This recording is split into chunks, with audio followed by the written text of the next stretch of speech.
Turn that up, Joe. Yes. Good afternoon, Coronado Rotary. Are we good? How about you? We're good.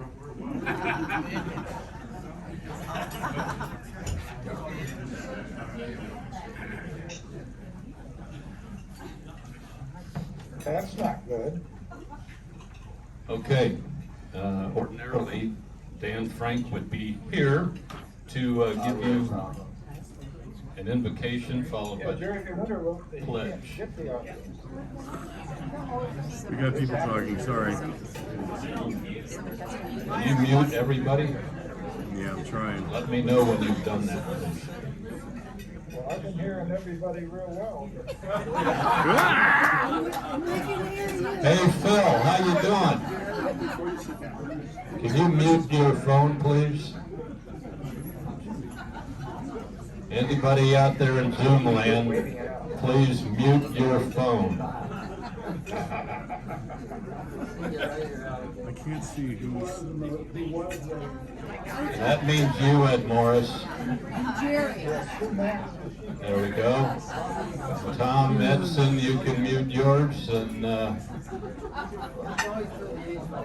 Tom Mitchell, you can mute yours, please. How do you mute yourself? We can hear each other.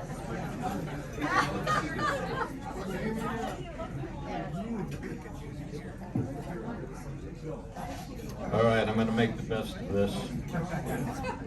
Would you please join me in a moment of reflection?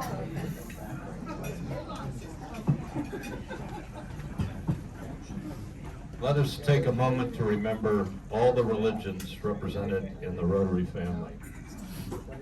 Let us also recall that when we were invited to join our Rotary Club, we were not asked, are you a Protestant? Are you a Hindu? Are you a Muslim, a Jew, a Catholic, or a Buddhist, or a Sikh? You are not asked because all religions are welcome in the Rotary family. Please join me in a moment of reflection that thanks with these words.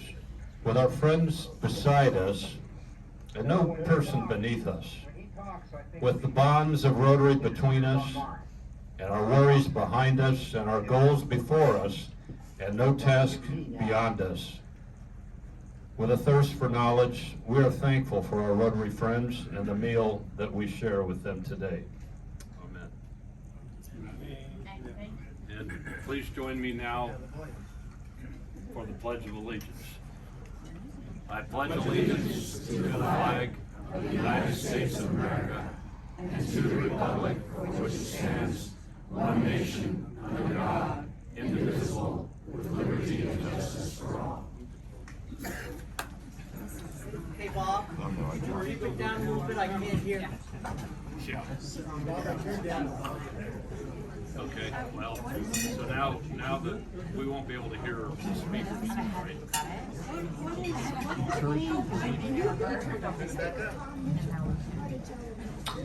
Okay, visiting Rotarians and guests, I welcome past President Dan Orr to the podium.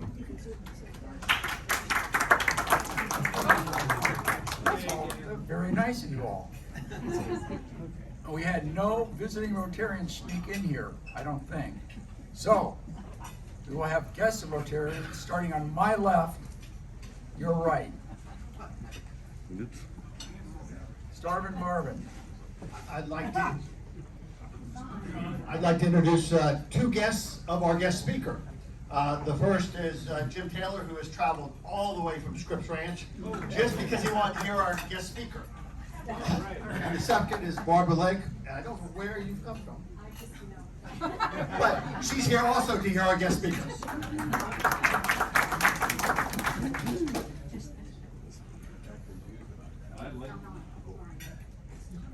We're having a heck of a time with microphones today. I'd like to introduce my special guest, Brian Smock. Yeah.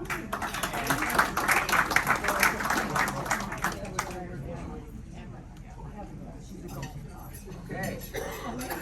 And I would like to introduce my two guests. First, my special guest, my daughter, Terry Curtin, who turned in her paperwork today.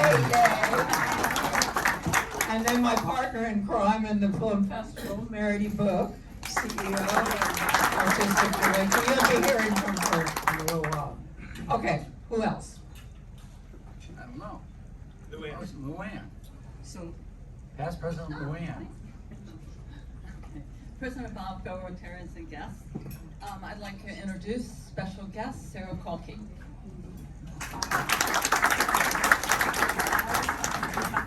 Anybody back in the hinterlands? Okay, we're all done. In honor of our guest speaker, I wore my Ride the Point shirt. All you cyclists, check into the Point Loma Rotary Club. They do a real nice event called Ride the Point, and I highly recommend it. When? Oh, it's the 11th. November 11th. Okey-doke. All right, I think we have a good assembly of Red Badgers today. And as I call you by name, would you please stand and wave so we continue to associate you with your lovely face. So we have Nat Bear. Welcome, Nat. Roger Clapp. There's Roger. Johnny Cushing. All right. Arlene Inch. Evelyn Markel. Joe Malloy on the drums. Tom Miller, who you'll be hearing from momentarily. Jerry Moss. And I see Hannity back there. Did I miss anybody? Okay, excellent. All right, let's go into my slide stack here. So it's been a sad week in our community and in our Rotary Club. I'm very sad to share with you that we've lost two wonderful people who were wonderful Rotarians and great servants to this community and to this club. First, Mickey Burke. We lost Mickey last week after a long illness. She has been one of our longest serving Rotarians, having joined the club in 1997. Long legacy with the club, both with the Andersons and her father, who was a past president, and she provided a great legacy to this organization. We will miss her.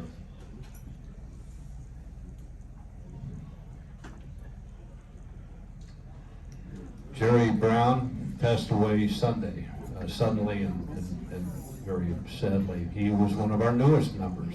Jerry was a 30-year veteran, started in the Army, and then served in the Navy as a naval flight officer, commanded a P-3 squadron. Sadly lost his own wife last year, and is survived by 3 children, and we will miss Jerry very much. He's really a great guy. Next slide, please. What happened to the, I'm sorry, I should have a dead slide in there. Hopefully it's, Oh, okay. I don't know why it is, hold on. Sorry, a blank slide. I wanted to catchphrase the words.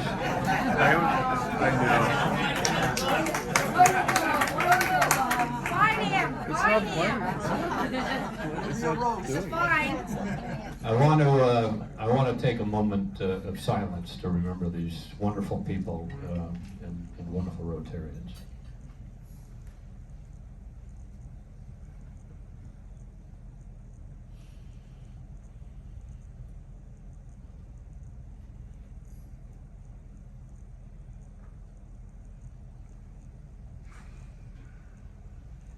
Thank you.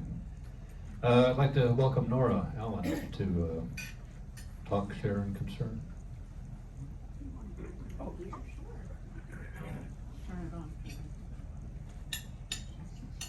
President Bob, fellow Rotarians, thank you so much for that lovely tribute. I wanted to just let you guys know I spoke with Mickey's husband today, and for those of you who knew Mickey, you knew that she was a very dedicated Rotarian. And he kind of said to me, Nora, I don't know if anybody in Rotary would remember Mickey. I'm like, are you kidding me? He loved me. So I just wanted you guys to know that he was really honored that there was something sent out and that she was remembered, because for the past 3 years she's been ill and she hasn't been able to come. So there will be a celebration of life for Mickey, but it's not planned yet, but we'll make sure to keep you in the loop. We also have cards going around for Jerry's family, so if you guys don't mind signing and then returning to either me or Jane Simmerall. Jane, thank you so much for your help on the committee. And there is a celebration planned on November, correct me if I'm wrong. For Jerry, For Jerry. November 12th November 12th at St. Paul's United Methodist Church, at St. Paul's, 2 p.m. 2 p.m. We'll send that out in an email as well. Thank you.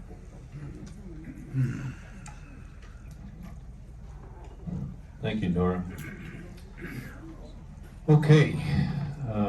All right, well, let's talk about some announcements coming forward. Near term here, we do have a board meeting on Tuesday, so if you're a Red Badger and you want to check off that on your list, that's an opportunity. Same place, same time, in Dan Gensler's office, which he graciously offers to us.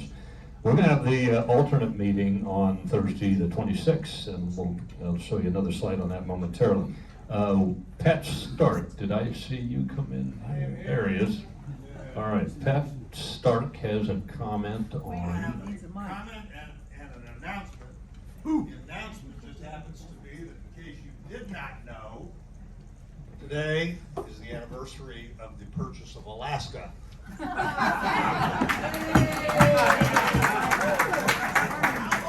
But that's not really what I wanted to talk to you about. I just wanted you to know that, so in conversation later on, you can impress people how smart you are. We are all focused on Halloween in 2 weeks, and then 3 weeks after that, we are focused on Thanksgiving. And after that comes Christmas, and then New Year's. But after New Year's, we are focused on the most important Rotary event of the spring, which is what? Valentine's Day. Oh, you're so quick. The Coronado Golf Tournament.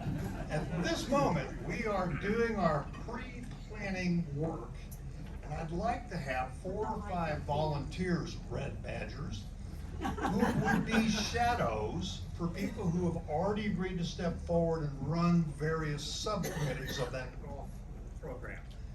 A shadow doesn't have to do anything other than be there and learn, so that someday maybe you can take over that particular aspect of the golf tournament. And remember that the shadow knows. Okay, thank you, Pat. Next slide, please. Okay, now we're going to talk about our alternate meeting coming up on Thursday the 26th. We're at the hospital auditorium. We're going to have Johnny Cushing telling us something about what it's like to train upcoming fighter pilots at Miramar. Bring $20. We're going to have pizza. It says 5:30. It's really, the program really starts at 6. If you come early, great. You can watch them set it up. But we kick off from 6 to 7:30, and be there. Especially if you can't make a weekly meeting, come to that one as an opportunity for a makeup. Next slide. Okay, get your flu shots, and while you're there, don't forget about your COVID update. Next slide. Okay, what did we do this past week? Well, we had a social event over at Doug St. Dennis's. Next slide. And this is actually the remnant of the party. We thought about taking a picture, but too late. So this was right before the diehards left the building. So, but a good time was had by all. And then a couple days later, we decided to go out and clean the beach. And this is a group with some of our Rotaract folks there. Okay, next slide. So I thought John McCann would be here to give us a little more information about this, but we do have a Rotary set up at Spreckles Park with candy and stuff for the kids on Friday, October 27th. From 3:30 to 5:30. If you're interested in participating in that, please contact John McCann and he'll give you the details. Next slide. We're also doing Feed the Needy, serving breakfast beginning 6 a.m. on Wednesday, the 15th of November. Father Joe's Village. Bob Griffin is heading that up. If you want to participate, give him a holler.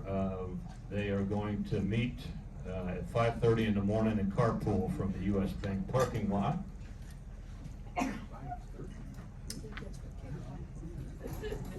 Quick summary of things going on district-wise, and these are all kind of centered around World Polio Day, which is October 24th. Next slide. A reminder of that. A lot of other clubs around the district are putting on events that you may be interested in participating in. First one is coming up here on Saturday the 21st, which is, next slide, is a pub crawl being put on by Pacific Beach Rodeo, or Pacific Beach Rotary.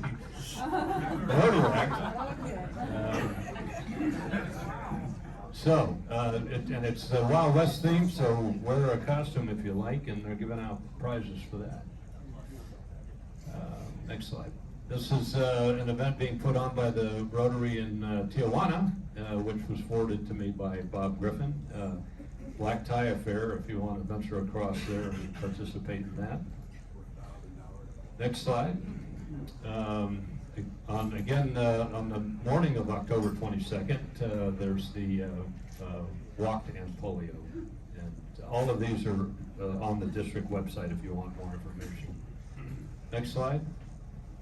The Rotary Foundation Seminar on the 4th of November, if you'd like to attend that. $20 and a lot of good information for that. Next slide. The Rotary Zone Institute is going to be here in town. They're really a big deal. It's going to be at the Town and Country Hotel there on Hotel Circle. If you're interested in this, please check it out on the district website. It's not for the faint of heart in terms of cost, but you can attend virtually. I think it's $179 for that part of it if you'd like to do that. So if you're interested, please take a look at that. And next slide and final slide. All this is kind of worked together for a little celebration Friday night, the 10th of November, which will have a disco. So that's it for around town and around the district. So with that, I'd like to welcome up, I think Ivan Dunn is going to do an induction for Pastor JT for us.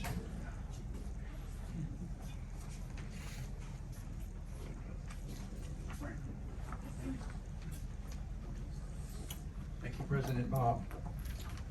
I also want to thank past President Tom Mitchell for starting something new with inductions, and that he's going to, I think, move forward with having past presidents come up here and do these, and that's for a lot of reasons. One is to help the new people know who we are, and we're folks that you can come to and ask questions. Can you hear me now? Yeah. All right.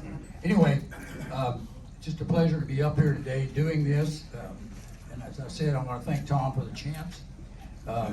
So President Bob and fellow Rotarians and guests, as all of you know, inducting a new member is a great opportunity to welcome special people, folks with new ideas and so on, to come into the club. And I want to thank Frank Spencer for being the sponsor for JT.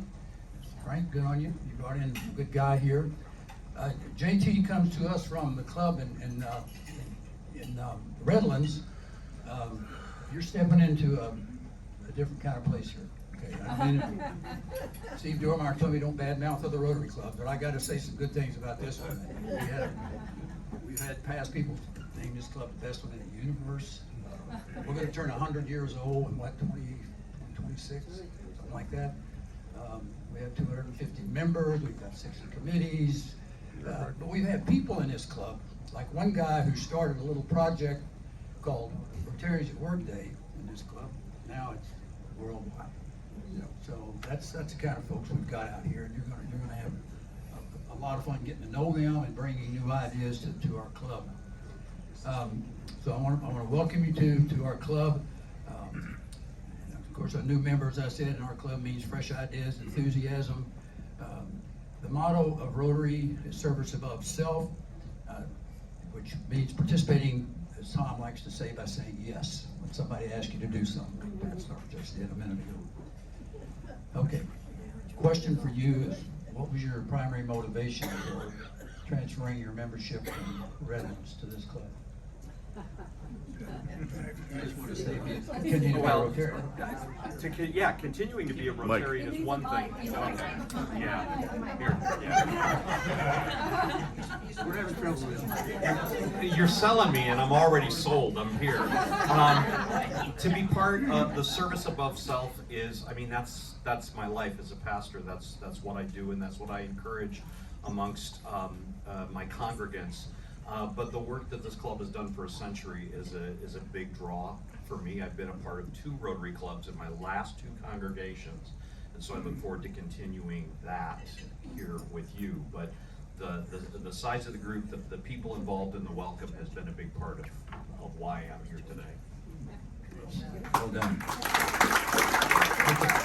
So it's with great, the final word here, it's with great pleasure that on the behalf of President Bob, our board of directors and members, that we welcome you as the newest member of Coronado Rotary Club. Okay, Frank, here's his package. Please go through that with him. His pen's in there, okay? Okay, everybody stand and give this guy a round of applause, okay?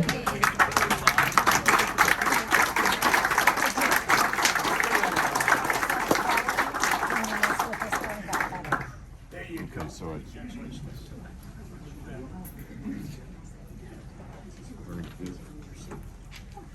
Learning the mixer.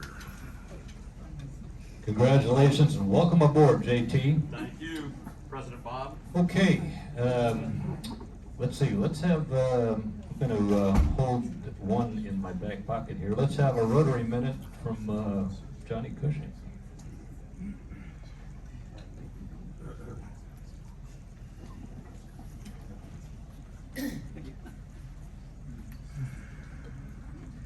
Hello everybody, I'm Johnny Cushing here with today's Rotary Minute. Originally formed by Paul Harris and 3 acquaintances in my hometown of Chicago, Illinois in February of 1905, Rotary International has grown to over 35,000 clubs in 220 countries with more than 1.2 million members just like ourselves. The first foreign club came to be just 6 years after the initiation of the first club in Winnipeg, Manitoba, Canada. The next year, Rotary spread outside of North America to Dublin, Ireland. Excuse me. Rotary reached Manila, Philippines, and Shanghai, China by 1919, and by 1922, the organization took the name Rotary International to reflect the spreading nature of the organization. The majority of countries lacking a Rotary club reflect the reality that Rotary has had a difficult time taking root in countries of Islamic faith. Regardless, 20 to 40,000 Rotarians meet each year in a different world city each time to celebrate Rotary, network, and connect with fellow Rotarians from around the world. That's my Rotary Minute. Well done, thank you, Johnny, and we're looking forward to having you at the alternate meeting to talk about flight training in the modern world. All right, speaking of flying, we got Tom Miller here, who's going to give a Who Am I moment.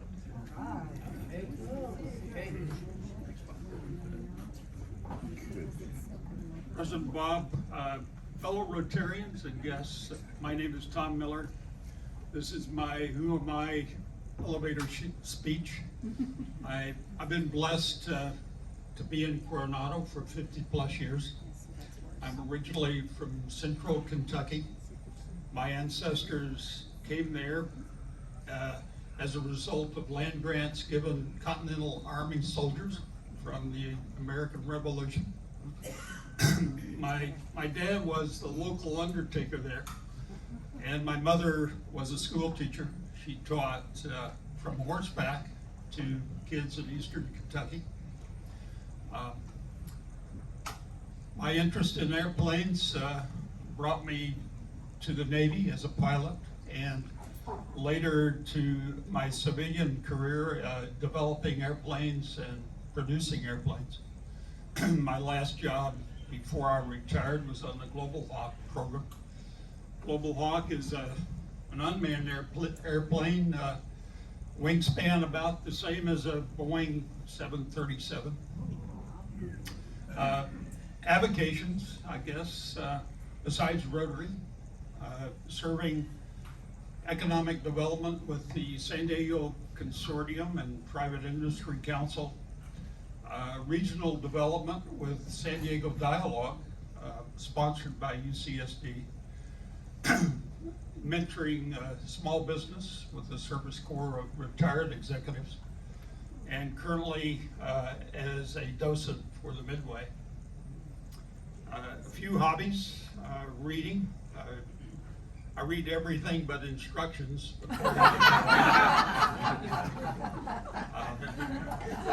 I like golf and pickleball, where John Matthews routinely takes me to school.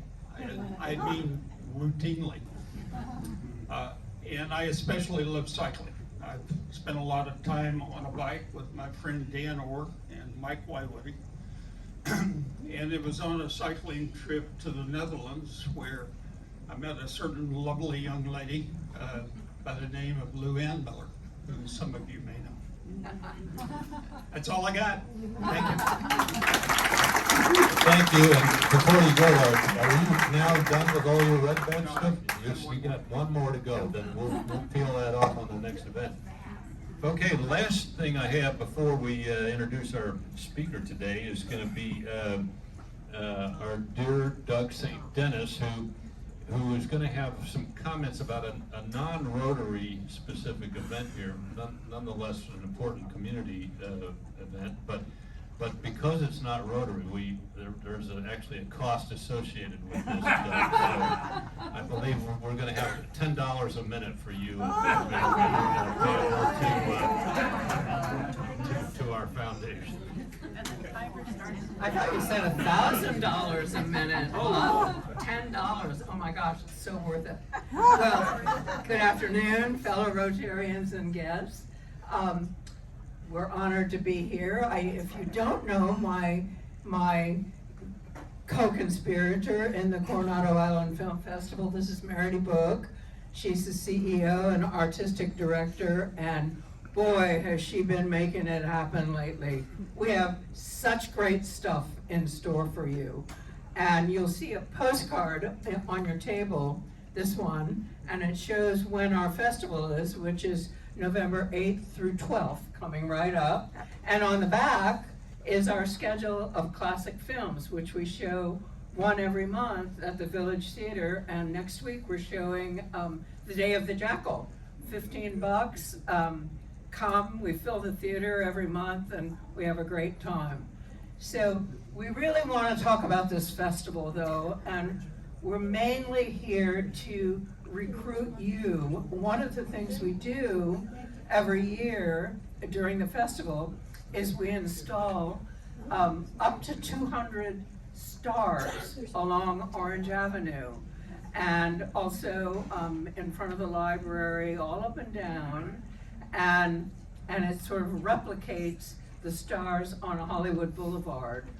And these are all people who have actually been here, either as guests or for work. I mean, we're going back to Mary Pickford and Charlie Chaplin, right up to Tom Cruise. We have his name on your table. So we have this great team that meets mostly Rotarians that meet at my house in my cul-de-sac on the Saturday before the festival. This will be Saturday morning, November 4th at 7 a.m. And you get free donuts and free coffee. And then we divide up into teams. And then we take our stars and go uptown, and we'll give you instructions how to do it. not rocket science. And we have such a good time, and you'll be home reading the paper by 9 o'clock. Easily. Yes, easily. So that's what I want you to do, is sign your name and your email and your telephone number, and we will be contacting you. So our opening, I'm gonna turn this over to Merity because we've got so many fun things happening, and we have 10 minutes, and I've already used up too many. So here you go. I think it's fine. Actually, we should be a Rotary event because so many of you have volunteered for our festival over the years and have supported us as benefactors and our sustaining and patron members. So I want to thank all of you because honestly, every year your footprint at our festival is felt. It really is a community-wide event, and we take so much pride hosting this festival here in Coronado. It is just an amazing backdrop for us to roll out the red carpet and have our celebrities, our filmmakers, industry leaders, and just all of our attendees from all over, not just San Diego, but all over. I think last year, the farthest attendee flew in from Denmark. So it is amazing. You never know who's gonna come and who's gonna show up. But one thing that we hear every single year at the end of the festival is what an amazing town this is, but what an awesome group of people that are associated in hosting this festival. And that really reflects back on all of us and all of you.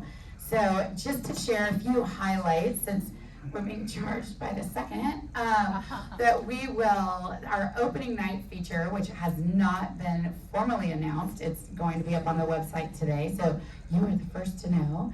We are going to be screening, it was the Palme d'Or Award at Cannes. It is also the official Oscar nominee for France. It is called Taste of Things, and it's starring Juliette Binoche, and it is a phenomenal film. It will make you hungry. It's all about food for the foodies out there in film. It's just a precious film. It's a love story, it's a feel-good movie, and it just felt right to kick off the film festival with a film that everyone will walk out of with a smile on their face. So hope you will join us.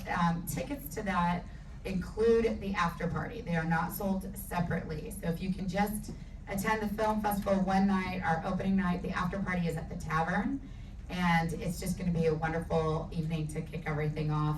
And then we also, I have to mention, because we're here at the Coronado Yacht Club, one of our culinary cinemas on Sunday is actually featuring Chef Megan McKee, and she will be cooking up some incredible savory bites to go along with a film called Spear, Spatula, and Submarine.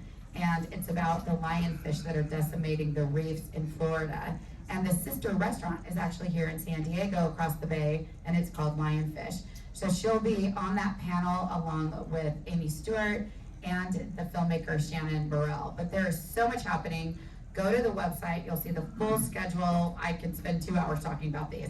But it is an unbelievable lineup this year. There's something for everyone, from documentaries to narratives to dramas to quirky, weird, independent films, art house, but it's just fantastic. So join us. Yeah, please. I don't know, we also have our Leonard Maltin Celebrity Tribute, Industry Tribute, I should say, which is normally at the Crown Club, at the Crown Room, at the Dell, which will be under construction. So for the first time, we're down at Lowe's, which has been a generous hospitality sponsor all of our 8 years. Our jury always stays there.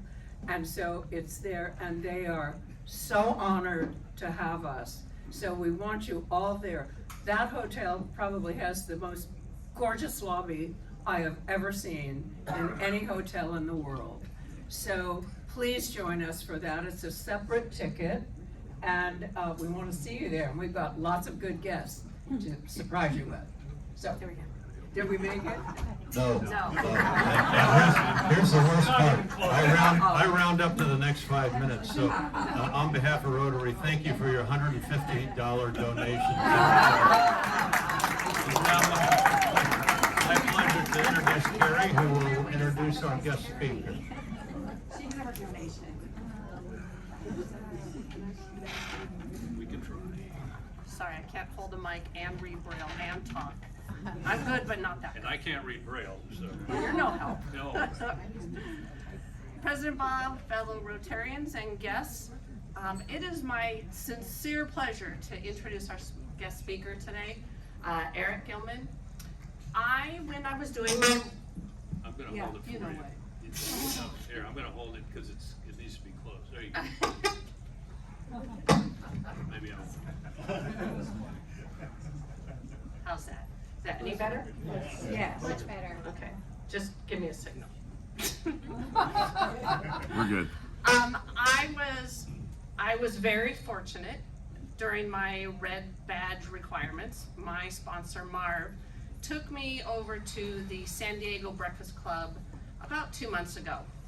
Had no idea what was in store for me and had the distinct pleasure of hearing Eric speak at that meeting. I knew it was some guy gonna talk about bicycling. And I love bicycling. I bike a lot with my spouse. I knew he was committed to doing things for others beyond his own, but I had no idea what I was gonna walk away with that day. I walked away with such a sense of commitment by Eric, such a passion, such a fire. I think all of you are gonna be completely enthralled by him. I do recommend that you fasten your seatbelts. He is energetic, he is excited, he is passionate, and he's gonna leave all of you feeling like I did of, wow, how can I make a difference? A few items about Eric. Born in New York, that explains a little bit about him. Moved to San Diego as a child, went to San Diego State, graduated in 2012, and joined Cutco Corporation. Cutco Corporation, all the knives, all the other things, right? He's not gonna talk to you about knives, I promise, okay? Through Cutco, who has an absolute commitment to more than just their products. They're committed to service above self, just like the rest of us. Eric was involved in Angel Wing International, and over the next 6 years, with 100 other volunteers, they raised over $1 million to build a medical facility in Jacmel, Haiti. Wow. Okay? Not enough, right? Not enough for a young guy who's getting settled in his industry. But Eric decided, how can I commit? How can I do something that's beyond just this big group? So Eric last year decided to just take a little bike ride. Went from Miami to San Diego. Okay, just a little short one, right? And I get really sore after 20 miles, so over 3,100 miles frightens me. But Eric raised over $100,000 himself to add to the medical facility that was already built. Eric's fueled by his passion to help others, his own 2 legs, and a commitment that takes him beyond what most of us do. So please, like I said, fasten your seatbelts, get ready to be inspired, and get ready to leave here going, what's my why? What am I gonna do? So please welcome Eric Gillman to the podium.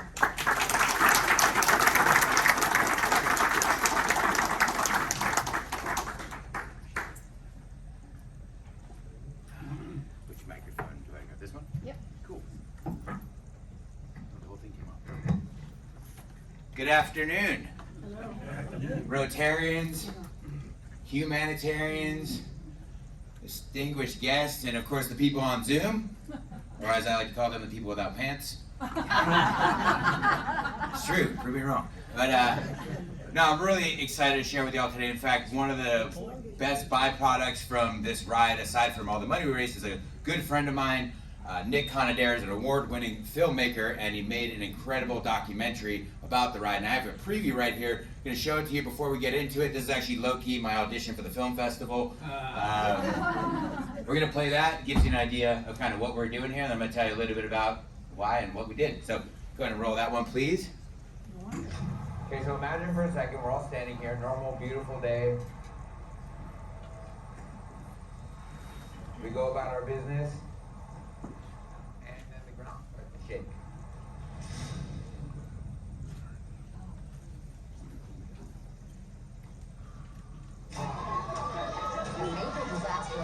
unfolding right now in Haiti.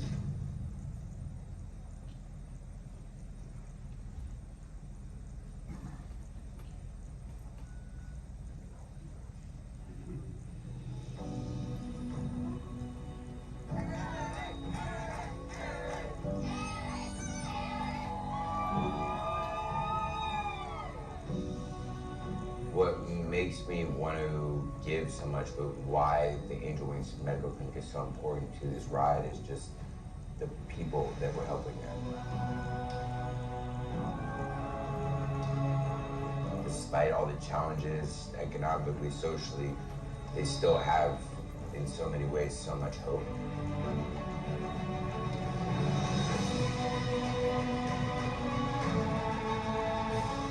Hard for me to say, like, what's going to happen, right? The ride has been so unexpected from day one. That wheel is bent. Very frustrating. But we gotta raise this money. Like, we need this money. So it gets me through the moments when things are most challenging. It's just linking it back to why I'm doing what I'm doing, which is this clinic. The option of just like turning around or just quitting is just not there.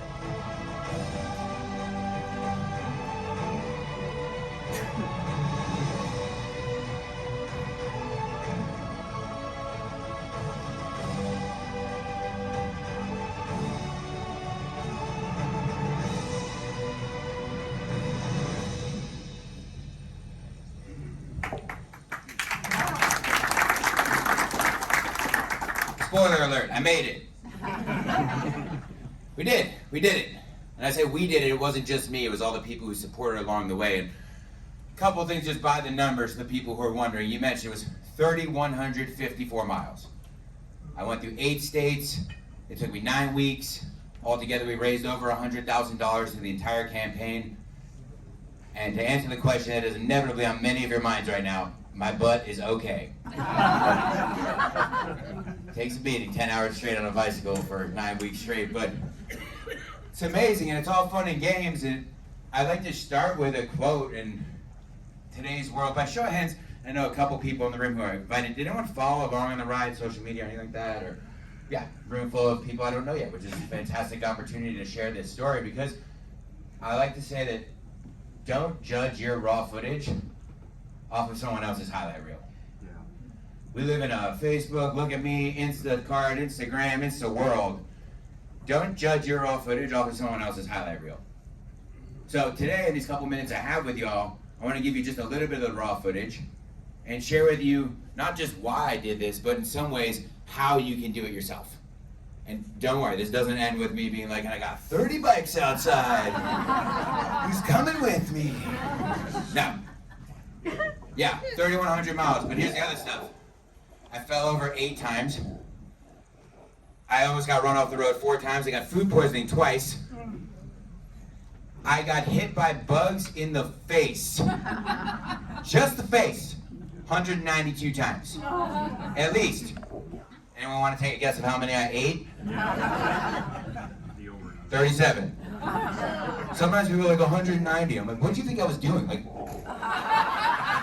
no, but 37, right? And the crazy thing is the difference between the first bug and the 37th bug. Right? Anyone who's challenged, have gone through anything challenged in their life, or learned anything new, or done something different, knows that that first bug, right? It was game over. I was on the side of the road in Florida. I thought I was gonna die. That 37th bug, though, coming down the hill in Phoenix, protein, baby. I don't think I even touched the brakes. Just keep moving forward. And one other one is I got chased by dogs. I got chased by dogs like no less than 30 times. I swear to God. What was nuts was it was all in one area of the United States. True story. Florida, Mississippi, Alabama. Anybody from there? I'm gonna say you're not gonna like this joke. Jokes. I feel they feel the same way about full sets of front yard fences as they feel about full sets of front teeth around there. Just playing. I'm a comedian too. I'm just playing around. But it's true, chased all these things, but why? Why would you eat all these bugs? Chased by dogs, food poisoning, beat up my butt that bad, sleeping on the ground, hardly sleeping any night. This message is gonna start and it's gonna end in the same place. And that's with why. Because I think anything big that you do has to start there, and it has to end there. So let's take a little bit of a history lesson, because some of you saw, well, y'all saw the preview already, but you remember that day, January 12, 2010. It was one of the largest earthquakes to ever hit the Caribbean, and it was epicenter just 2 hours outside of one of the poorest countries in the Western Hemisphere. Now, prior to this, I didn't know much about Haiti. I just knew that it was a struggling island in the Caribbean. And to sum it up, on that day, it didn't go from good to bad. It went from bad to devastated. Can you go to the next one, please? In one single day, and the aftermath, over 214,000 people lost their lives, making it the largest natural disaster in current history in the area. In one single day, almost 60% of the country became homeless in 1 hour. Imagine it. We all live in houses built to code, but imagine standing there, experiencing an earthquake, which you've never experienced. You might not even have an education or a concept of what that is, and for the next 4.5 minutes, everything you know is destroyed. Your home, your family, your life, everything. Now think, what would happen if we were here on Coronado, in the greatest country on the planet? Help would come. It might take time, but eventually helicopters would show up, trucks would start showing up, people will get help, medical aid would be flown in. Now imagine just sitting there for an hour, a day, in a week, a month, and nobody shows up. Imagine looking down at your leg and seeing a cut and not thinking, where do I get the Neosporin and Band-Aids, but thinking, this cut could be the end of my life. Lead to an infection, because that's the reality that the majority of people face that day. Now, don't get it wrong, help did show up, right? We were all there. We all saw it on the news. People sent money, or at least pledged money. We all in this room know how donating actually goes. Until it's in the bank, it's not actually there. Much money was pledged around the world, and people sent aid, and we all probably participated in a fundraiser or a food drive of some sort. But then what happened 3 weeks later? There was a massive tsunami in the Philippines. And the world and the news did what? Moved on. Luckily for Haiti, luckily for Angel Wings International, next one please, one woman in particular, she didn't move on. This is Merlan Afriani. This woman is the embodiment of a true angel on this planet. She's the president of Angel Wings International, the nonprofit that I wrote for. Prior to the earthquake, she's Haitian-born American nurse living in Miami, funding up this medical organization, giving aid to Haiti prior to the earthquake. She was on one of the first flights down. And luckily, for me and everybody else sitting in this room right now, she didn't go alone. Because if you want to go fast, go alone. But if you want to go far, you go together. And she took a good friend of mine, a guy named Andy Jonti. Andy Jonti is also a Cutco Alumni Hall of Fame guy. We've been working together for over 15 years. Many people in this room don't know Andy. You probably never get a chance to meet him, and that's okay. If we can go to the next one. He has a personality so big, we call him the Haitian Sensation. I actually got to spend time with Andy last weekend for the first time since the ride had ended at another friend of ours' wedding. But anywho, I think this is important here. People ask me all the time, Eric, how did you get involved building a hospital in Haiti? Let's get it straight. I have no construction experience prior to this. I am not a doctor. In fact, I actually get really queasy looking at any medical stuff at all. And as you can probably tell at this point in the presentation, I'm not Haitian. There was a gentleman earlier, I saw who got inducted. Anyway, he's around here. Point is, started with saying yes to helping a friend. Saying yes to helping a friend in need. Because Andy came back from that trip, he was a man on fire. Him and Merlan had come up with this idea to build a medical clinic, a full-time medical clinic, as opposed to erecting and deconstructing temporary medical clinics. And he came back a man on fire. He goes, we can do it for 80 grand, it'll take us 2 years. It took us 7 years and we raised $1 million, but that's how plans go sometimes. But we can all do that. Every person sitting in this room has that ability. Because if you woke up this morning, first of all, that's great. People went to bed last night with the same plan, they're not here. But if you woke up this morning, you breathed air into your lungs, you took your legs, you swung them out of a bed, you had a bed inside of a house, and that house was in the United States, let alone 92118 or anywhere near around it, everyone in here can agree there's a proverbial roll of the dice where you're born and how you're born in life. And I don't care what color your skin is, who you believe in over your head, and how much money you have in your bank account right now. Every person that's sitting in this room won. We all have the ability, no matter how big or small, to turn and say yes to helping a friend. So what happened was, I said, yes, I'll donate $500. We were at a Cutco conference, and I think it's important, this is not gonna be a QVC about Cutco or anything. I've been doing the same job since high school. And I think it's important to say that 75% of the money over that $1 million came from private Cutco donations. When we say we sell knives and change lives, that's not just some BS saying that we like to throw around.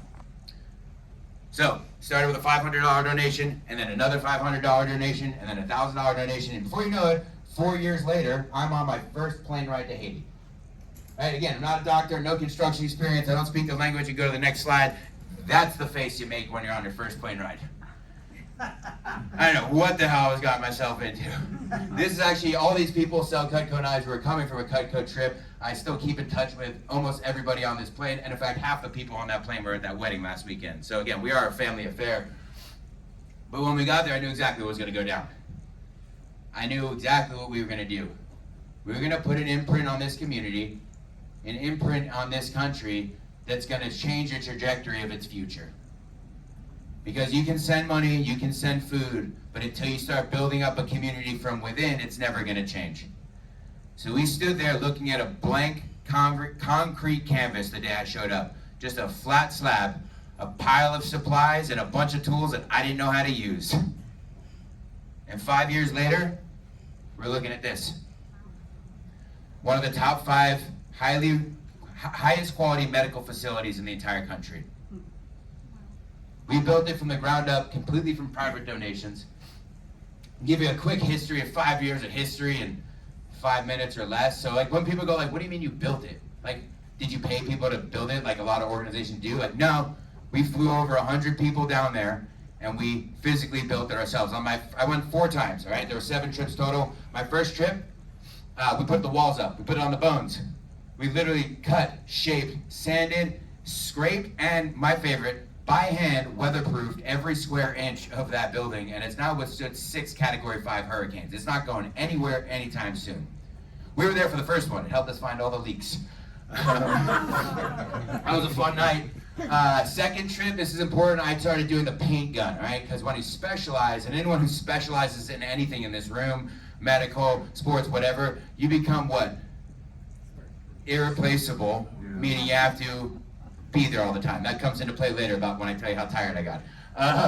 Third trip, so many things going on, electrical, plumbing. Most importantly, it was August. Air conditioning, baby. Oh, I'll never forget that day. We had 25 people in this little room in this air conditioning. We called it the lounge for a little while. And on my 4th trip there, the final trip, our 7th trip on January 12th, 2017, to the day and to the hour of the earthquake 7 years earlier, we stood right here and we cut the ribbon. We treated our first patient 45 seconds later, and since then we haven't closed a single day except Christmas or Easter. We've gone on to treat 92,000 individual patients. Last year in 2021, we delivered 918 children to the clinic. We don't even have a delivery room. Many of them high-risk pregnancies where both the child and the mother are extraordinary risk. We saved all 918 of those lives. And I'm proud to say a majority of the money that I spent because of this ride is going to build the OBGYN and the new delivery room. So we'll continue to go on and save. And so I stood right there and it was, without a doubt, one of the best days of my life. And it's not just a saying, and it's not just a saying that's written on my jersey because my friend has a company that says best day of my life. But because it truly was. And in these next few minutes I have with you, I want to share just a couple of insights and maybe a story or two from the road of how you can do something like this yourself.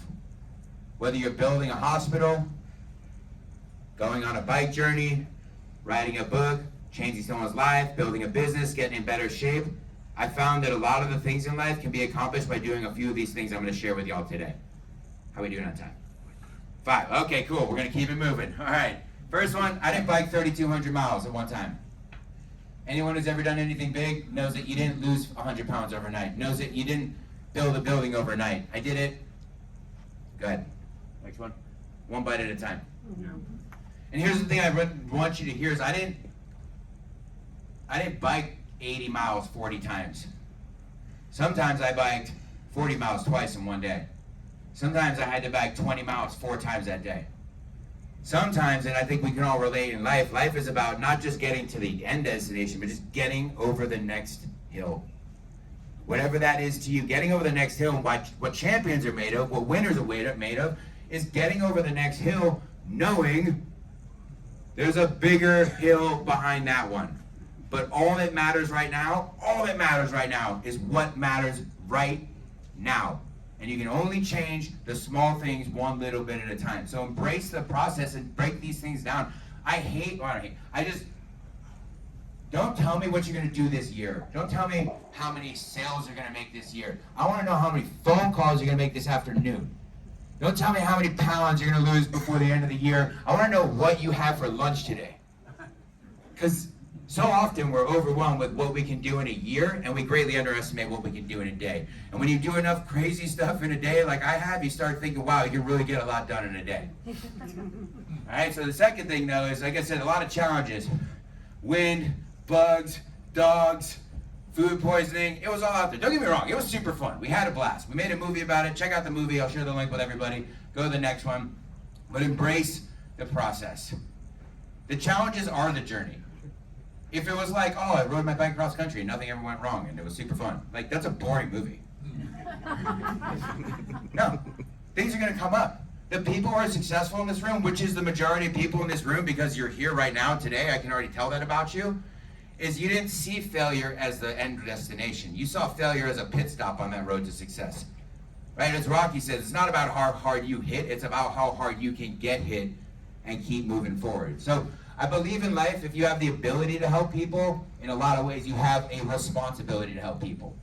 That's my main credo, and that's actually why I wrote this book. So I used to be a super fat kid. I got kicked out of high school, not for being fat, don't do that. I had a bunch of run-ins with the law, all the stuff you love to call your mom about at 1 in the morning. What happened was I changed my life, but it didn't happen overnight. I started eating healthier. I stopped hanging around with the same group of derelicts. I got this crazy job 17 years ago selling knives. And before you know it, so many people say, Eric, what changed? What made a difference? I got tired of explaining it to people. I said, all right, I'll write a book about it. Because again, if you have the ability to help somebody, in a lot of ways you have a responsibility to help somebody. So 100% of the proceeds from this go directly to the nonprofit. They're available for sale afterwards. But I share that with you because failing forward is one of the chapters in the book. I'm going to tell you a quick story here about this one. Remember I said I fell over 8 times?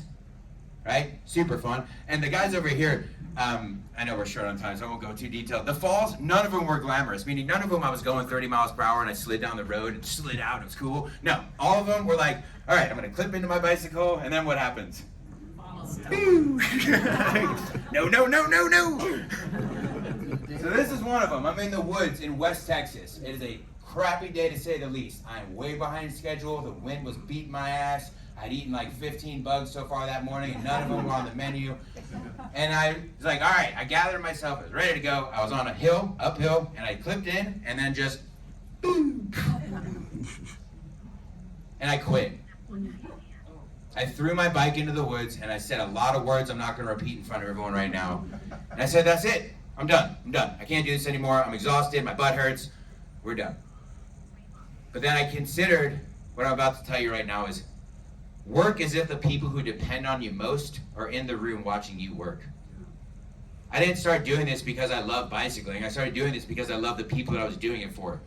Right? We don't go to work every single day. Maybe we do because we absolutely love our job. We do it for our families, our kids, our free time, the things that we actually love doing. Work as if the people who depend on you most are in the room watching you work. Are you going to check Instagram for the 4th time this hour if your kid is there right now? Are you going to go eat that thing that you know you're not supposed to be doing because someone's there right now? The point is, keep moving forward, respond, and don't react. Now, some of you might say, Eric, you are pretty fired up. You are pretty excited all the time, and that is true. I drink like 19 cups. No, I just cup coffee a day. No, I don't really drink coffee anymore. I had one. I'm jazzed. No, I'm fired up all the time because of this. Go next one, please. Start with why. Now, this is a tall drink of water to drop on you with just a few minutes to go here. But that's it. That's the gas in the tank. This is what keeps you up at night. This is what keeps you going during the tough times. This is what reminds you to keep moving forward. Because if it's just about the what, if it's just about the bicycling, well, I would have quit in those woods. But what is your why? Is it your family? Is it your friends? Is it a dollar amount? I don't care what it is. I care that you have one.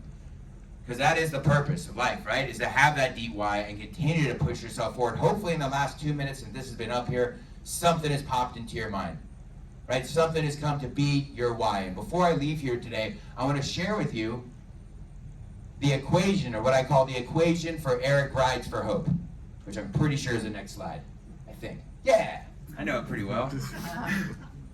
This is it. If you don't have that strong why, you plug it in right here. Look, I'm Eric. Riding a bike is something I enjoy doing.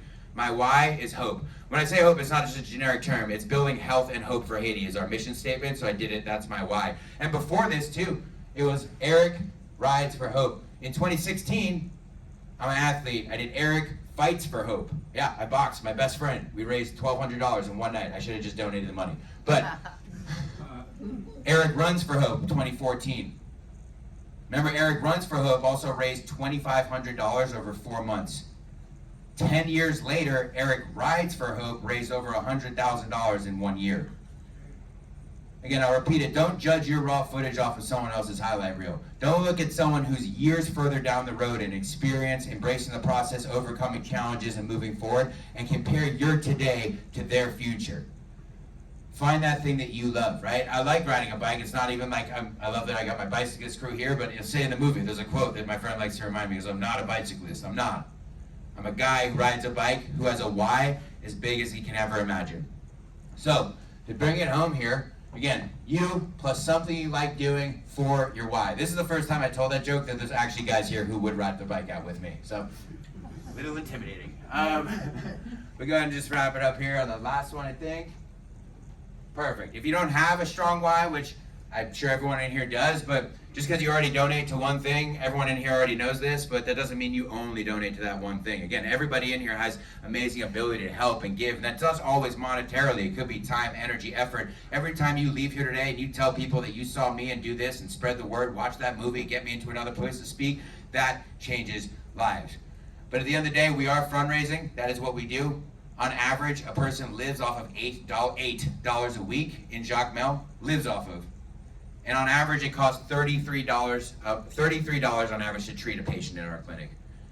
I just met with Andy, the president of Angel Wings, or the vice president of Angel Wings last weekend, and to say the least, we are in desperate need of funds. We always have been, and we always will be, but now more than ever with some certain construction costs. So, feel free, everything goes 100% to the charity. I think I mentioned this before with my Cutco stuff, but 100% of this ride was self-funded.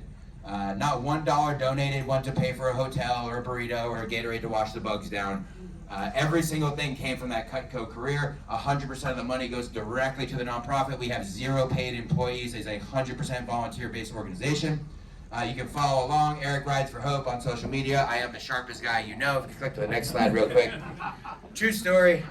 Of course, I mean, if anyone needs Cutco-related things, this is what I do. That's the end of the slide. But and then go back to the other one. But I don't. Whether you know, I didn't come here to sell knives, and I'm sure lots of people have knives and whatnot. But the point is this: I came here today to spread the message of if you have that ability to help somebody, in a lot of ways, you have that responsibility to help somebody. So I appreciate the time to be here with you all. If anyone would like to purchase a book, all the money goes directly to the nonprofit. And hope you have a super sharp rest of your day. Thank you.